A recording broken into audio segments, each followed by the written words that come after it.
CMR Ashadam Shravanam Super Sale up to 66% off. 1+1 offers, combo offers, inka marenno.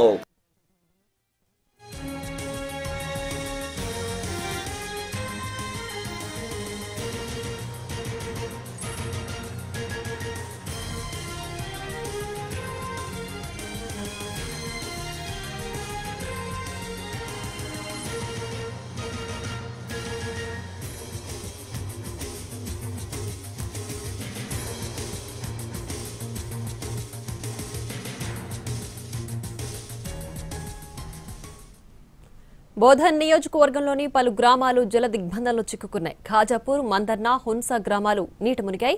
ఇళ్ల చుట్టూ నీరు చేరడంతో అధికారులు అప్రమత్తమయ్యారు. గ్రామాలను ఖాళీ చేయిస్తున్నారు. ముంపు బాధితులను పునరావాస కేంద్రాలకు తరలిస్తున్నారు. బాధితుల కోసం 3 పునరావాస కేంద్రాలు ఏర్పాటు చేశారు అధికారులు.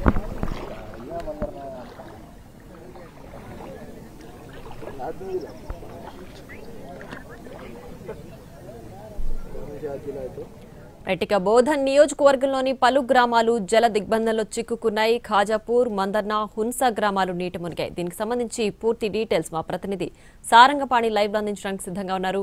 సారంగపాణి, ప్రస్తుతం నీట మునిగిన గ్రామాల ప్రజలకు సంబంధించి ఎలాంటి సహాయక చర్యలు చేపడుతున్నారు, ఏంటి పూర్తి డీటెయిల్స్?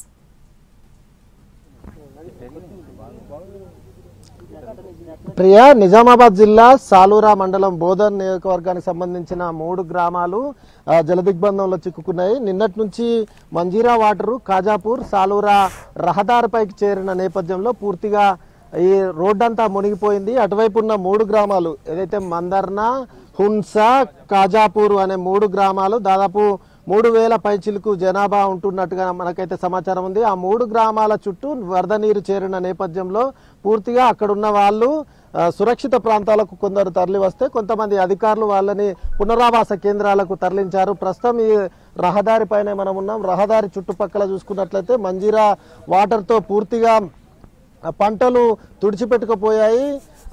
ఈ చుట్టుపక్కల ప్రాంతంలో ఖాజాపూర్, సాలూరా రోడ్డుకి ఇరువైపులా ఉన్న డ్రాగన్ ఫ్రూట్తో పాటు ఇతర పంటల్లో నిలువెత్తు నీళ్లు చేరిన పరిస్థితి. 5 నుంచి 6 ఫీట్ల ఎత్తు నీరు చేరిన నేపథ్యంలో పంటలు పూర్తిగా నీటి పాలవుతున్న పరిస్థితి కనిపిస్తుంది. 1000 ఎకరాల్లో పంటలు తుడిచిపెట్టుకుపోయిన పరిస్థితి. ఇక మరోవైపు ఇదే బోధన్ నియోజకవర్గంలోని ఎంచా, అదేవిధంగా అల్జాపూర్ ఆ ప్రాంతాలు ఏవైతే ఉన్నాయో రాకపోకలు నిలిచిపోయాయి. దీంతో పాటు గోదావరి పరివాహక ప్రాంతం ఏదైతే ఉందో మహారాష్ట్ర ఎగువలో కురిసిన భారీ వర్షానికి ఈ త్రివేణి సంగమం వద్ద ఈ పసుపుల వాగు, మంజీరా, అదేవిధంగా గోదావరి ఉప్పొంగి ఈ వరద నీరు వచ్చి చేరడంతో గోదావరి దిగువ గోదావరి ఉరకలేస్తుంది. అటు బాసర, అదేవిధంగా ఇటు ఎంచా మధ్య ఉన్న ముఖ్యంగా ఎంచా మధ్య ఉన్న ప్రాంతాలు ఏవైతే ఉన్నాయో ప్రస్తుతం జిల్లా అధికార యంత్రాంగం ఇక్కడికి చేరుకుంది. ప్రస్తుతం జిల్లా కలెక్టర్ సైతం ఇక్కడికి రావడం జరిగింది. మనం ప్రస్తుతం విజువల్స్ లో చూసుకోవచ్చు. ముఖ్యంగా చూసుకుంటే కొంతమంది ఎంచా అదేవిధంగా గ్రామాలకు సంబంధించిన వాళ్ళు ఉన్నారు, వారితో మాట్లాడిద్దాం. ఏంటండి మీ పరిస్థితి ఎట్లా ఉంది అక్కడ? సార్, మాకు ఎప్పుడైతే ఈ నిజాం షో గారు ఏ రోజు వదిలినా ఆ రోజు మాకు ఇదే పరిస్థితి ఏర్పడుతుంది.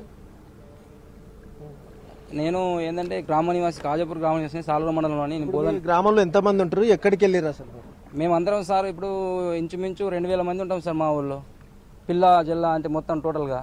అయితే ఇంచుమించు 500 మంది ఇక్కడ సాలూరు గ్రామంలోకి చేరినాము. ఇంచుమించు ఇంకో 500 మంది అక్కడ ఉంటారు. అయితే లోపలనే చిక్కుకుపోయారు. అయితే పంట నష్టపరిహారం కూడా బాగానే అయింది. ఇప్పుడు పంట నష్టం కూడా ఎందుకంటే మా ఊళ్ళో ఇంచుమించు ఎక్కువ భాగం కౌలు రైతులే ఉన్నారు. ఆ కౌలు రైతు ట్రాక్టర్ల ద్వారా తరలించే ప్రయత్నం అయితే చేస్తున్నారు. మనం ప్రస్తుతం విజువల్స్ లో చూసుకోవచ్చు. ఎన్టీవీ ఎక్స్క్లూజివ్ గా మన కెమెరామెన్ చూపిస్తున్నాడు. ప్రస్తుతం చూసుకోవచ్చు ఆ రహదారి పైన ట్రాక్టర్లు అదేవిధంగా ఇతర వాహనాల ద్వారా వారిని తీసుకొస్తున్న పరిస్థితి మనం ప్రస్తుతం అయితే చూసుకోవచ్చు. జిల్లా కలెక్టర్ అదేవిధంగా అధికార యంత్రాంగం సైతం ఇక్కడ పరిస్థితిని పర్యవేక్షిస్తున్నారు. కొంతమంది స్థానికులతో మాట్లాడిద్దాం. ఏంటండి ఈ పరిస్థితి ఎప్పుడు ఉంటుందా ఇట్లా? ఈ పంటలలో ఎంత నీరు చేరి? ప్రతి ఇయర్ ఇదే పరిస్థితి. ఎప్పుడైతే నిజాం సాగర్ వాటర్ వదులుతారో అప్పటి నుంచి ఇదే పరిస్థితి. చాలా పంట నష్టం జరుగుతుంది ఇక్కడ. ఓకే, ప్రస్తుతం చూసుకోవచ్చు ట్రాక్టర్లో వారిని తరలిస్తున్న పరిస్థితి మనం ప్రస్తుతం అయితే చూసుకోవచ్చు. ప్రస్తుతం వాళ్ళతో మాట్లాడించే ప్రయత్నం చేద్దాం. ఏ ఊరు మీది? ఎందుకు రాజాపూర్కి సంబంధించిన వారిని ఈ విధంగా ట్రాక్టర్లో తరలిస్తున్నారు. అయితే అక్కడ సిచ్యువేషన్ ఏంటో సార్ వాళ్ళని అడిగి తెలుసుకునే ప్రయత్నం అయితే చేద్దాం. కాజాపూర్కి సంబంధించిన వాసులు మనకు అందుబాటులో ఉన్నారు. ఏంటండి ఎట్లా ఉంది అక్కడ పరిస్థితి, ఎట్లా ఉంది? మీది ఎవరు? మా కాజాపూర్ సార్. వర్షం వచ్చింది. ఎంతమంది ఉన్నారు ఇంకా అక్కడ? నాగేష్. ఓకే, ప్రస్తుతం అయితే చూసుకోవచ్చు వాళ్ళను ట్రాక్టర్ల ద్వారా తీసుకొస్తున్న పరిస్థితి అయితే కనిపిస్తుంది. మరికొంతమంది స్థానికులు ఉన్నారు. ఏంటి సార్ పరిస్థితి ఇది? ఇది 32 సంవత్సరాల నుంచి ఇదే ఫస్ట్ సార్ మాకు చూడటం. ఇంతకుముందు 30 సంవత్సరాల్లో వచ్చినాయంట సార్. ఇప్పుడు చూసేసరికి మాకు ఊర్లలో విలేజ్లలో కానీ ఇబ్బంది చాలా కదా. మా గ్రామాలలో నుంచి తరలి ట్రాక్టర్ మీద కానీ ఆటోల మీద కానీ బాగా సహాయం చేస్తున్నారు మా విలేజ్లో అనేటువంటి సార్. మాకు ఎట్టి ఇది పరిస్థితుల్లో చాలా మంది 75% వచ్చేసారు సార్. ఓన్లీ 25% మా విలేజ్లో ఖాజాపూర్లో ఉన్నారు సార్.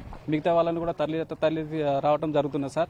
పంట నష్టం అని చాలా మాకు ఘోరం. మరీ పరిస్థితి 30 సంవత్సరాల నుంచి ఇదే ఫస్ట్ టైం సార్ చూసుడు.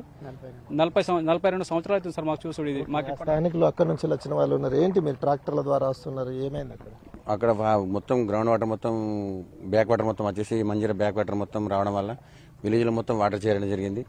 వాటర్ చేరడంతో పాటు అక్కడ ఉండలేక తినడానికి మరి ఘోరంగా పరిస్థితి ఉన్నాయి. అక్కడ ప్రజలందరూ ఎంతో ఇబ్బంది పడుతున్నారు. అక్కడ గవర్నమెంట్ సాయం చేసి అందరిని ఆదుకోవాలని కోరుతున్నాం మేము కూడా. ప్రస్తుతం అయితే చూసుకోవచ్చు కొంతమంది స్థానికులు ఉన్నారు. అదేవిధంగా జిల్లా కలెక్టర్ సైతం వినయ్ రెడ్డి మనకు అందుబాటులో ఉన్నారు. వారితో మాట్లాడించే ప్రయత్నం చేద్దాం. వాళ్ళ స్థానికులతో మాట్లాడుతున్న పరిస్థితి అయితే కనిపిస్తుంది. జిల్లా కలెక్టర్ గారు మనకు అందుబాటులో ఉన్నారు, వారితో మాట్లాడిద్దాం. సార్ సిచ్యువేషన్ ఎట్లా ఉంది సార్? జిల్లా వ్యాప్తంగా ఎట్లా ఉంది? సో నిన్న హెవీ రెయిన్ఫాల్ ఉండేది, దానివల్ల చాలా విలేజెస్ ఎఫెక్ట్ అయినాయి. బట్ నిన్న సాయంత్రం నుండి రెయిన్ఫాల్ తగ్గడం వల్ల ప్రాబ్లం తగ్గింది. కానీ నిజాం సాగర్ నుండి వాటర్ ఫ్లో ఎక్కువగా ఉంది, వాటర్ రిలీజ్ ఎక్కువ ఉంది. దానివల్ల ఇక్కడ బోధన్ ఏరియా లోపల ఒక 5 గ్రామాలు చుట్టూ కూడా నీళ్ళు వచ్చినాయి. మీరు చూస్తున్నట్టు ఇది కూడా అందులో ఒక విలేజ్. సో మేము ఏం చేస్తున్నామనంటే ఎస్ఆర్ఎస్పి నుండి రిక్వెస్ట్ చేసేసి ఎక్కువ వాటర్ రిలీజ్ చేస్తున్నాం. రిలీజ్ చేయడం వల్ల కొంత ఈ వాటర్ రిసీడ్ అయ్యే అవకాశం ఉంది. ఈ సాయంత్రానికి వాటర్ రిసీడ్ అవుతుంది.